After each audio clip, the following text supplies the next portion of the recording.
Estimés téléspectateurs, bonjour. Très heureux, je vous retrouve sur Kivu Morning Post.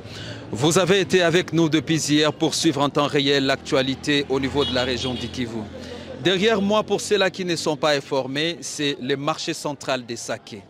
Ici, hier, il y a eu d'intenses affrontements. Les affrontements aux alentours de cette cité, notamment à Kimoka et à Malehe. Un déplacement massif de la population a été observé, des habitants qui quittaient Saké pour aller à Goma dans le but de se mettre à l'abri. Kivu Morning Post, dans sa mission de vous mettre au parfum de l'actualité dans cette région, nous avons décidé aujourd'hui, 8 février 2024, de venir jusqu'ici dans le but de rencontrer les habitants qui commencent déjà à regagner leur domicile, rencontrer également ceux-là qui sont restés pour qu'ils nous parlent un peu de la situation ici. Mais je dois quand même vous rassurer que c'est jeudi, il n'y a pas d'affrontement. Saké, la cité est très calme, les activités reprennent déjà parce que derrière moi, vous voyez des femmes qui sont en train d'exercer leurs activités quotidiennes. Et non seulement ces femmes, nous avons également le transport en commun qui a repris. Nous avons également de boutiques, certaines boutiques qui ont ouvert leurs portes. Alors pour comprendre un peu la situation dans cette zone, comprendre un peu ce que les habitants ont vécu, nous nous sommes déplacés pour rencontrer certaines personnes et on va juste les approcher pour nous parler un peu plus de ce qu'ils sont en train de traverser dans cette zone.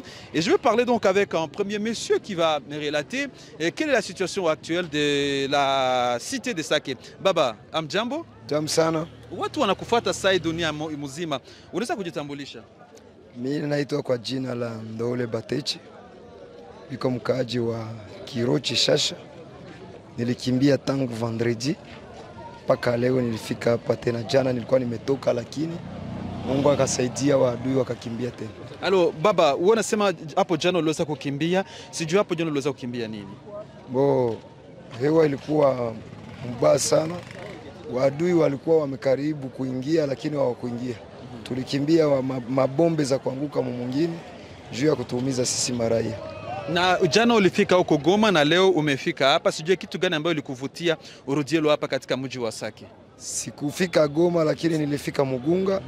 Nikajikutana population iko mingi kule, njala ikatukimbiza, ndio tunasema batupatie amani, baturudishie wale watu, kila mtu arudie kwao. Na kisha kurudia hapa, nyi watu ambao mlikimbia maeneo ya Kiroche Shasha, mnakuwa hapa katika eneo ya Saké, maisha inakuwa namna gani? Maisha inazorota sana, atupate chakula, atupate lolote, tunahangaika tu. Haya, hii ni baadhi, huyu ni mmoja wapo, sijui na kama kuna ombi ambao utatoa kwa serikali? Ombi nini zatoa, watufukuzie kwa wale waadui, watupatie amani, tufike kwa mashamba zetu. Kwani kama tunafika kwa mashamba zetu, tutaweza jidebrouiller namna gani tutapata chakula.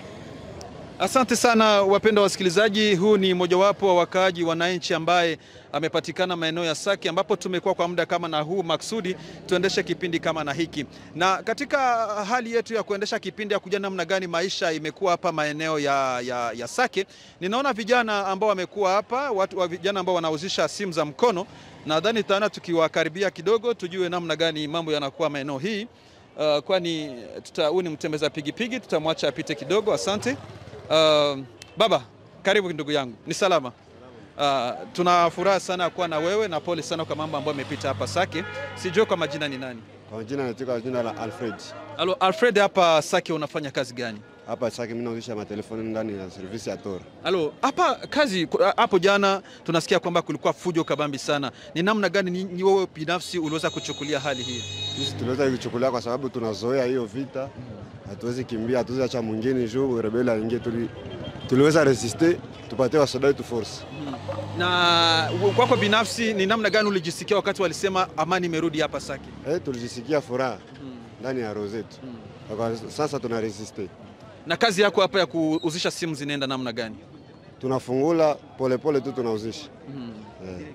Na wale wandugu ambao wanauoga kusema watarudi, wanaogopa kurudia hapa Saké, wanawaambia nini? Tunawaambia warudie, mwingine tuko bia, hatukufe kitu na hatuogope. Tuko fiere na wasoda wetu na wazalendo wanatusaidia sana. Na kwa jeshi la taifa watumia message gani? Waendelee kutuma renfort na watusaidie sana, ile MONUSCO pale haitoshi. Sio MONUSCO pale ndio inatuletea shida mingi sana hapa. MONUSCO inafanya nini? Inavicha wa M23. Nikusema unyewe mko na proof kabisa? Ndio. Wewe peke unaona pale wasoda wako hapana wanatupa mabombi pale. Lakini wakati wanasema habari ambazo zimefika Goma wanasema ya kwamba ni MONUSCO iliwasaidia kwa kutuma M23 singia hapa. Haitusaidia na kitu. Inatusaidia kuwaweka. Ni kusema nyinyi muone matokeo mazuri ya operation Springbok. Hatuone matokeo ya MONUSCO pale yule. Tuna besoin watoshi.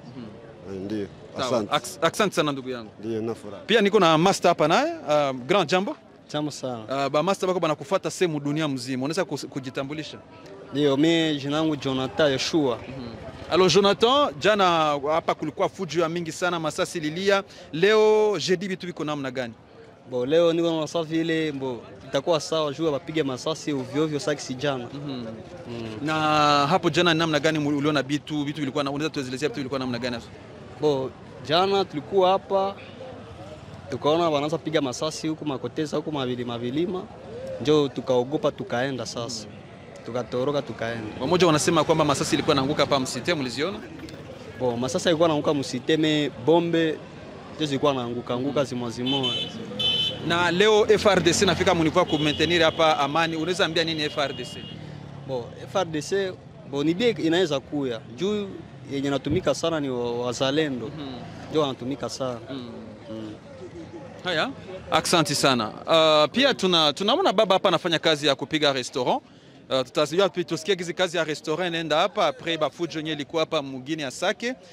Baba, jambo mzee wangu. Jambo sana. Hapa ni Kivu Morning Post ambayo imetembelea Sake. Sijue kazi nenda na unaweza kujitambulisha kwanza? Hapa mimi niko mtu wa restaurant. Ndio kazi yangu. Kazi hapa iendeke juu njia zote zinafungwa, tunakosa chakula njoo. Na chakula hivi bei imekuwa namna gani? Mna babira hapa uko natengeneza maragi iko hapana kuchakula yenyewe tulikuwa tushauza mbele na vita hayakuwa. Ndio tushakosa vingine venye tutarenforcer navyo. Na zamani mlikuwa mnauza birai kwa bei gani na leo inakuwa namna gani? Zamani tulikuwa nauza kwa 220, 250, leo ni 400, 380 1000 francs. Kwa sake mzima. Kwa sake mzima. Inapanda bei sana. Nakosa na sisi tufanye ishi. Na ombi yako ni gani kwa serikali basi kupitia hali ambayo mnapitia hapa? Tu amani tu, chakula itashuka bei, wakimbizi wakisharudia kukuya lima mashamba. Ni kusema wale wakimbizi wanakuwa hapa ndio walikuwa wanasaidia? Ndio, na wenye wako kule walikuwa hapa washakimbilia Goma na nafasi zingine. Walikuwa wanasaidia kuchakula. Wakisharudia wanalima mashamba ndio chakula inapatikana. Na nyewe mnavipata tu Goma. Njoo vile. Mnasikia kwamba hii ni mojawapo ya shida ambazo zinatokana na kuzuka huku kwa vita maeneo ya Sake. Hapa ni restaurant ambapo wanauza chakula, lakini tangu watu wamekimbia vijiji vyao wanakuwa na ugumu wa kupata chakula. Et puis on va quand même continuer parce qu'on sait bien qu'on est suivi de par le monde. On va peut-être aller vers le marché.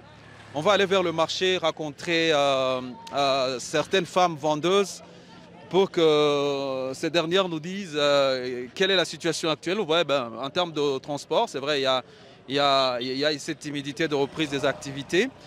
Mais on va quand même essayer de discuter avec certaines femmes parce que je suis en train de voir une dame qui est en train de faire des activités. Là, ce sont des bananes plantées qui sont vendues. Ici, ce sont des colocas.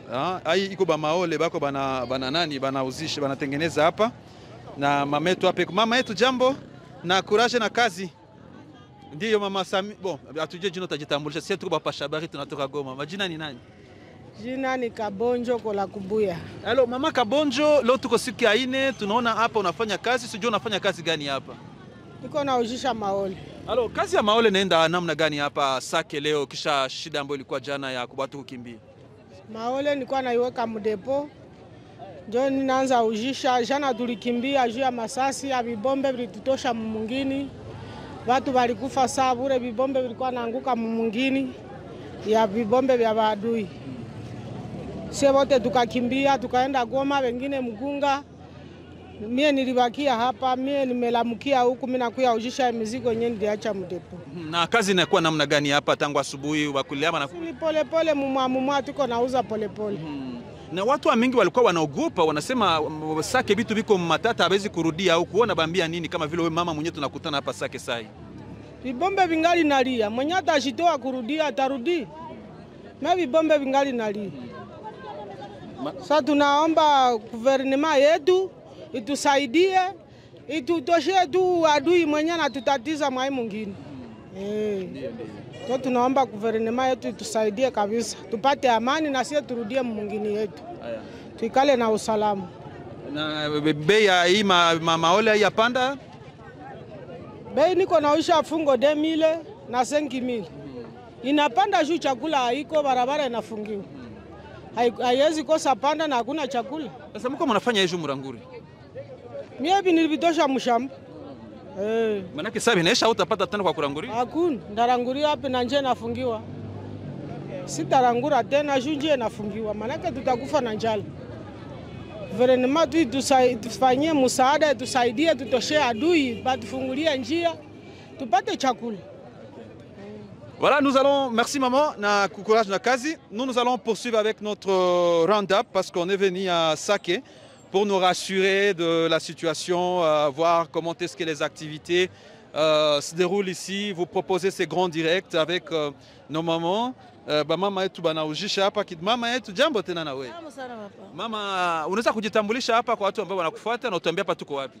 Tuko Sake. Sake. Halo mama, watu walikimbia hapa. Sasa wewe unapatikana hapa sai, banabalikuwa sema sasa vita iko. Hatuna vita zinakuwa ya kawaida, tuseme tukimbiake hivi hivi. Unakimbiaka. Unakimbiza watoto nyuma tena unashire turuvu unarudia mwingine. Mimi tuko hapa mwingine hatuna hata probleme juu. Ule adui kila siku anakuyaga na tunamtosha tu. Kusema hapa Sake ni fasi ya ba resistant. Sana. Tuko daima kabisa. Hatuogope kitu si. Na kazi yetu hapa ya Birai inaenda namna gani? Bwana inaendeka mzuri sana. Tunachuruza, tunarudia kwa mwingine mzuri, tunalala bien, tunasinzia, usiku unakucha tunakia msoko. Ni kusema mna kaboga hata hapa siko kama vitu binalialia. Hapana, hata vile tulishazoea.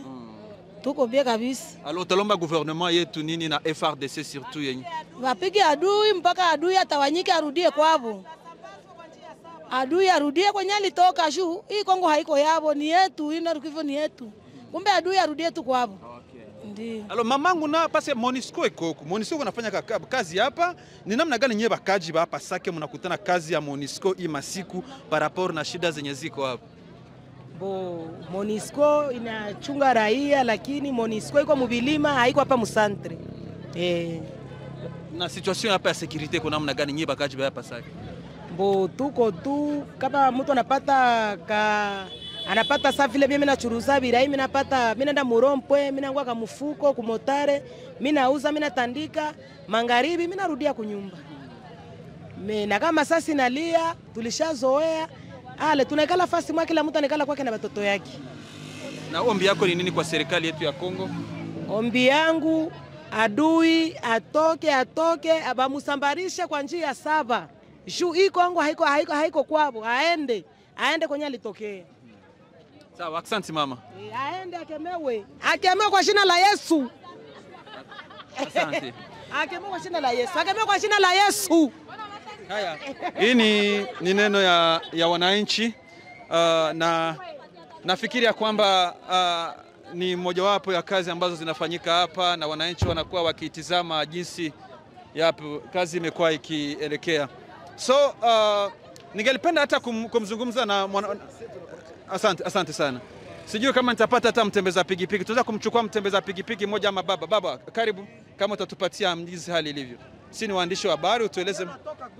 Hasa haya, hiyo ni furahi sana. Sijui baba, jambo. Jambo sana papa. Wewe umetoka maeneo gani? Nimetoka Goma sasa hivi. Umekuja kufanya nini hapa Sake? Nimefika tembea nione na kanda pata chakula ya watoto Goma.